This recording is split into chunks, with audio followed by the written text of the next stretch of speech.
Thank you for joining us. You know, around here, higher education isn't just something you hope you can afford to give to your kids. It's a crucial wellspring of our region's economic and social life. And these days, it is front and center in the news as it faces daunting funding and regulatory challenges. Here to discuss that is our guest, John Marcus, a veteran Boston area journalist and editor who is the higher ed editor of the Hechinger Report, a 15-year-old nonprofit newsroom covering key educational issues. John, it's good to see you. John, it's nice to be here. As always. So, as of last summer, according to a Gallup poll, 32% of Americans said they had little or no confidence in higher ed. That's more than triple the number a decade ago. What happened, and how is that relevant to the current crisis in higher ed? Well, let me take the second part of your question first. It's relevant because higher ed has made itself an easy target. And how it made itself an easy target was to continue to increase prices, even during an enrollment decline. Enrollment in colleges and universities has declined by 14% since 2010. 2011 was the last peak.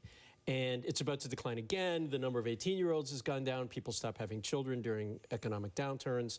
The Great Recession was 18 years ago, so now colleges and universities face an even bigger problem. In spite of all of this, including the fact that they knew that this was coming, universities kept building and spending and borrowing and hiring. There were scandals, significant scandals.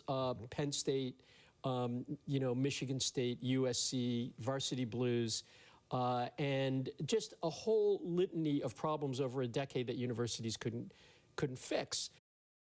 Okay, so this story is centered around how higher education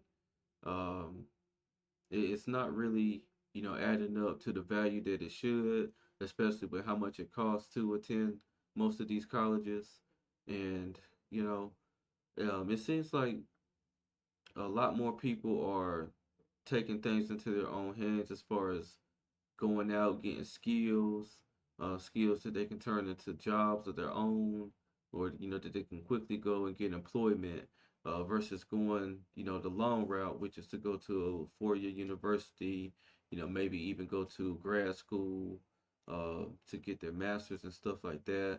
And it's very interesting with the way things are turning out. I could see it from both sides of the coin. But as he was just saying, the enrollment is down.